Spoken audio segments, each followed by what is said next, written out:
कुठल्याच पक्षाचा नाही। उद्या हा महायुतीचं सरकार जाऊ द्या किंवा कुठली अडचण येऊ द्या महायुतीच्या सरकारला, आणि आघाडीचं सरकार किंवा कुठली काही नवीन समीकरणं जुळू द्या, पहिला उडी मारणार हे बेडूक असेल, हे तुम्हाला सांगतो।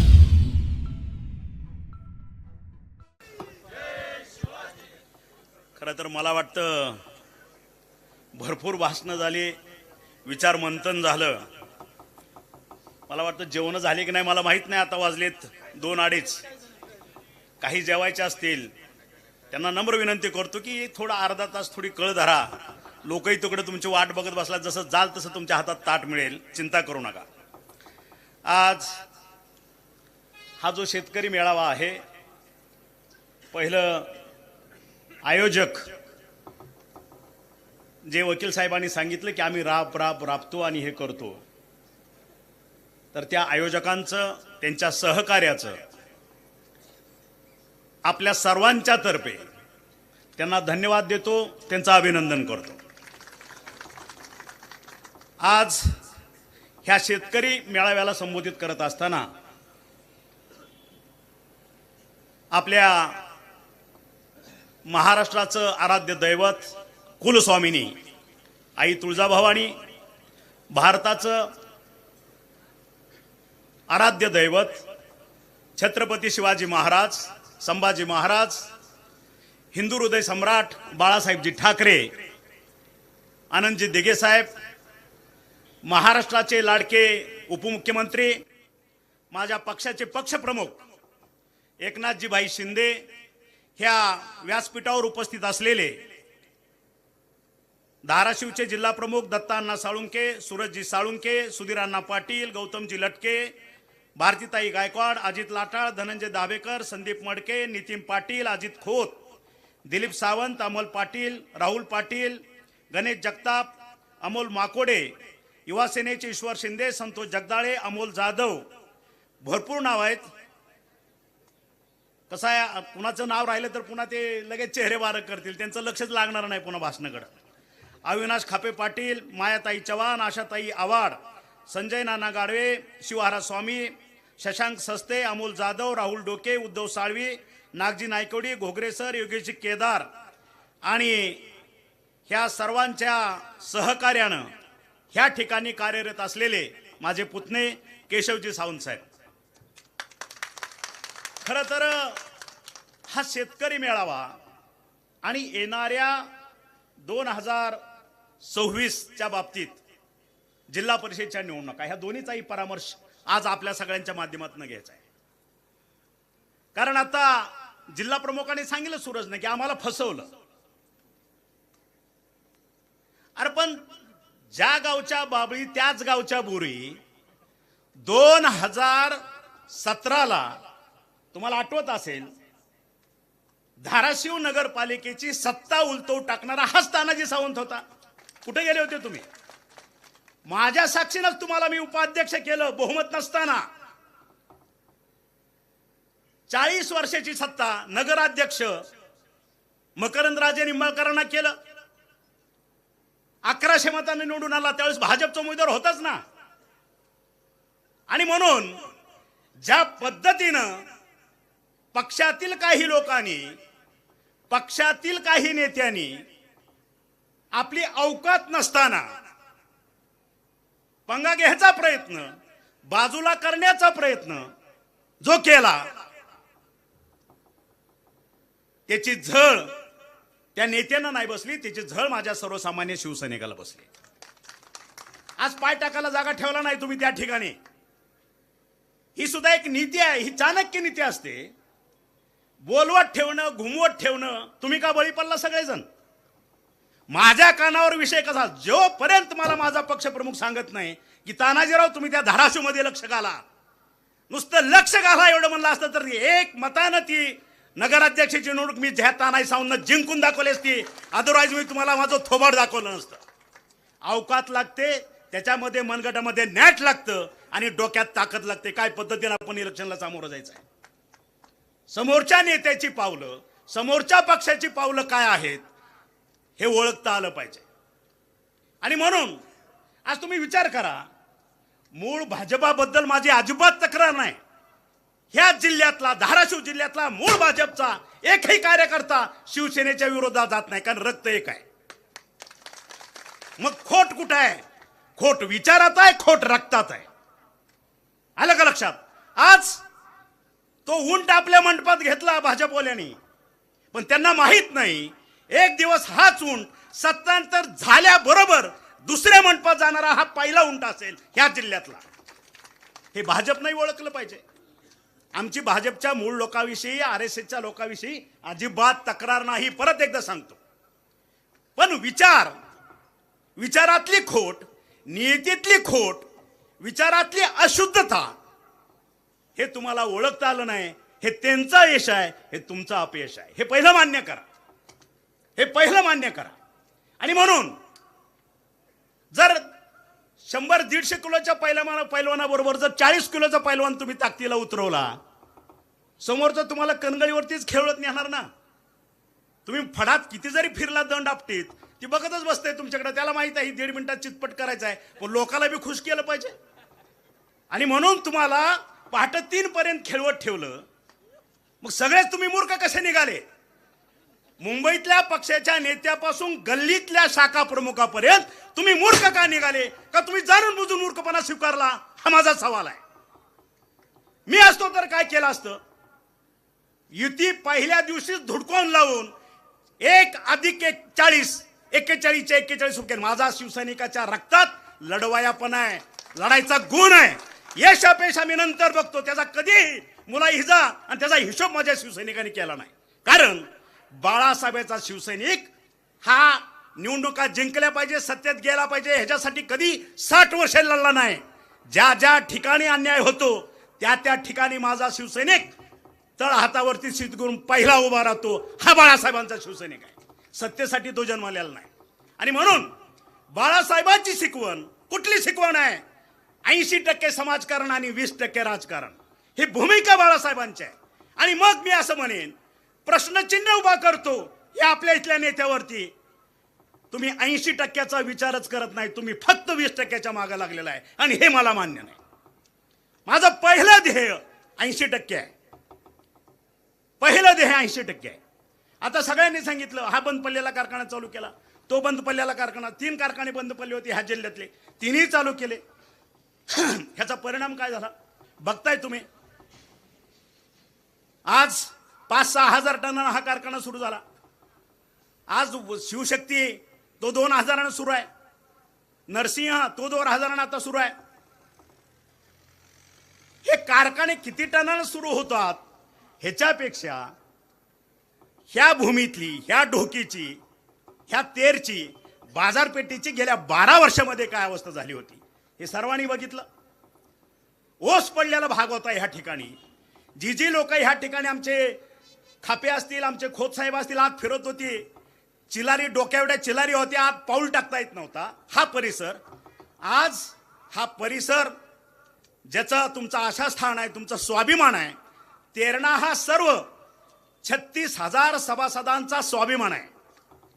तो स्वाभिमान यांनी घाण टाकला होता आणि तरी आपण गप्प बसतो. ह्याचं मला आश्चर्य वाटतंय. 36,000 सभासद जोक नाही. तुमच्या रक्ताचं पाणी करून आज 1,000 रुपयाचा शेअर तुम्हाला आज स्वस्त वाटत असेल, कारण आज 1,000 रुपयाला किंमत राहिली असं वाटतं. पण ज्या वेळेस ह्याची निर्मिती केली, 1,000 रुपयाची किंमत काय होती तुमच्या बापजाद्याला माहित होती. 1,000 रुपयाचा शेअर घेऊन आपल्या लेकराबाळाची तोंड बांधून ह्या ठिकाणचा शेअर घेतला आणि ह्यांनी पैसे उचलून पुणे मुंबईला लावले. आणि ह्याची अवस्था 400 कोटीचा कर्जबाजारी करून हा कारखाना बंद पाडला. तीच अवस्था DCC बँकेची आहे. मगाशी सांगितलं खोत साहेबांनी, पूर्ण दिवाळखोरीत बँक नेऊन टाकली. कधी प्रशासक बसेल ते माहित नाही, ह्या महिन्यात बसेल का पुढच्या महिन्यात बसेल, ही अवस्था बँकेची. तीच अवस्था आपल्या दूध संघाची. ह्याचा अर्थ काय झाला की कुठलाही सार्वजनिक सहकारी संस्था ह्यांनी मोडून खाल्ल्या, स्वतःच्या लेकराबाळासाठी वापरल्या आणि माझ्या लाखो शेतकऱ्यांना देशोधडीला लावलं. ही ह्या औलाद आहे. हे ऐकायला गोड वाटतं, बोलायला बरं वाटतं, कोणीतरी बोललं पाहिजे, ऐकणाऱ्याला गुदगुल्या होतात. हे सगळं ठीक आहे. मग ह्याच्यातनं तुम्ही आम्ही काय शिकणार आहोत की नाही? का फक्त ऐकून घ्यायचं? जाताना गाडीत चर्चा करायची, आयला सावंतांनी लय धुतलं बरं का, आणि घरी गेलं की विसरून जायचं. आणि त्या हेपच्या पुढं मतपेटी पुढे गेले की पुन्हा कमळाला चिन्ह, ह्याचं चिन्ह. अरे कुठं गेला शिवसैनिक, कुठं गेला हृदयातला बाळासाहेब, सगळं विसरून जाता. ही खंत आहे आमची, ही खंत आहे. विकास कसा असतो, कसा करायला पाहिजे, हे आम्ही करून दाखवलाय. एक ध्यानात घ्या, कालच्या अतिवृष्टीमध्ये सगळ्यात जास्त पाऊस आज भूमपरांडा वाशीतच पडला. महापूर आली, 15 दिवस पाण्याला ओसर नाही मिळाला. आणि आज ती लोक सांगतात, साहेब जर तुम्ही 2016-17ला बाळासाहेब ठाकरे शिवजल क्रांती केली नसती, 1000 किलोमीटरचं नाला खोलीकरण सरळीकरण केलं नसतं, तर आज आमची गावच्या गावं वाहून गेली असती आणि हजारो लोकांचे प्राण त्या ठिकाणी गेले असते. हे वास्तव आहे. केल्यानंतर त्यावेळेस कळलं नाही. ज्यावेळेस हे संकट ओढवलं त्यावेळेस आपल्या नेत्याची किमया, त्याचं कर्तृत्व तुम्हाला जाणवलं. आणि म्हणून माझी नम्र विनंती आहे, आज भूमपरांडामध्ये सुद्धा तुम्ही बघितलं असेल, इलेक्शन लागलेली नव्हती, नगर परिषदेची घोषणा होईल ही अवस्था होती. ह्या सगळ्याच्या अगोदरच ह्या जिल्हा म्हणेन मी कदाचित, एका मतदारसंघापुरता मर्यादित असणारा इथला आमदार भाजपचा, त्यानं घोषणा केली एकला चलोरीची, एकला चलोरीची घोषणा केली. माझा शिवसैनिक, माझ्या शिवसैनिकेच्या कुठल्याही नेत्यानं माझ्या सहित, मी महाराष्ट्र राज्याचा शिवसेनेचा उपनेता आहे, आम्ही कुणीही युतीची भाषा केली नाही. कारण आमच्या पक्षात तेवढी शिस्त आहे. आमच्याकडे आदेश चालतो, आमच्याकडे व्याख्यानं चालत नाहीत. आमच्या पक्षानं आम्हाला कुठलंही अजून सांगितलं नव्हतं युती करायची किंवा नाही. त्याच्या म्हणून माझ्या कुठल्याही नेत्यानं त्या पद्धतीवरती भाष्य केलं नव्हतं. पहिलं भाष्य भाजपकडं आलं, एकला चलो रे, आम्ही कुणाशी युती करणार नाही. अरे मग हा तरी हाडाचा शिवसैनिक आहे. आम्ही मागं लागून आम्हाला बरोबर घ्या म्हणणारी माणसं नाही. हार होईल का जीत होईल हा नंतरचा प्रश्न आहे. आणि मग आम्ही भूमपराणामध्ये जर तुम्ही बघितलं, भाजप असेल, शरद पवार राष्ट्रवादी, अजितदादा राष्ट्रवादी, काँग्रेस, पुन्हा वंचित, आणखी जे काय असेल ते MIM, सगळे पक्ष एकत्र. का? आम्हाला सावंतांना ह्या ठिकाणीच थोपवून ठेवायचं आहे. सगळे एकत्र आले. कणपूरला भूममध्ये बी पुरवला, परांड्यामध्ये बी पुरवला. मला शेवटच्या क्षणी 2 दिवस सूरजनं फोन करून सांगितले की साहेब इथं लक्ष घाला, धाराशिवमध्ये गोंधळ होण्याची शक्यता आहे. म्हणलं सूरज, मला नेत्यानं कुठलाही आदेश दिलेला नाही. धाराशिवच्या बाबतीत जो निर्णय घ्यायला होता तो निर्णय तुमचा पूर्ण चुकलेला आहे. आता त्या ठिकाणी डॅमेज कंट्रोल किंवा दुरुस्त होणं शक्य नाही आहे. त्याला सामोरं जा, नंतर बघू काय करायचं ते. आणि जी परिस्थिती झाली, 40 वर्षाची सत्ता उलटून टाकल्यानंतर आम्ही जो पायंडा पाळला होता, शिवसेनेचा नगराध्यक्ष, शिवसेनेचा उपनगराध्यक्ष, बोलणी करतानाच चुकली.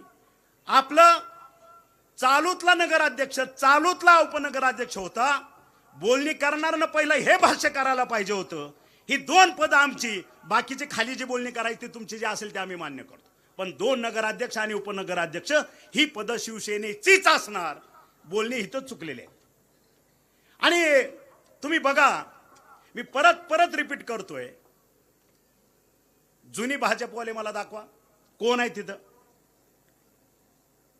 आपलं आता ह्या युतीच्या शासनाशिवाय चालणार नाही. ज्यावेळेस मी आत्ताचे खासदार ओमराजे निंबाळकर यांना 2019ला चालू खासदाराचं तिकीट करून त्याला तिकीट दिला, निवडून आणला, ह्यांना माती चारली, त्यावेळेस ह्यांना कळलं की आता युतीशिवाय पर्याय नाही. तुम्ही बघितलं असेल, 19च्या लोकसभेनंतर लगेच उडी मारली आणि भाजपमध्ये आले. हे वास्तव आहे. आणि मग आता त्यांचं नशीब बलवत तर म्हणू, 5 उंगलिया घी में, ते कसं जिल्ह्यातलं भाजप ते चालवतात.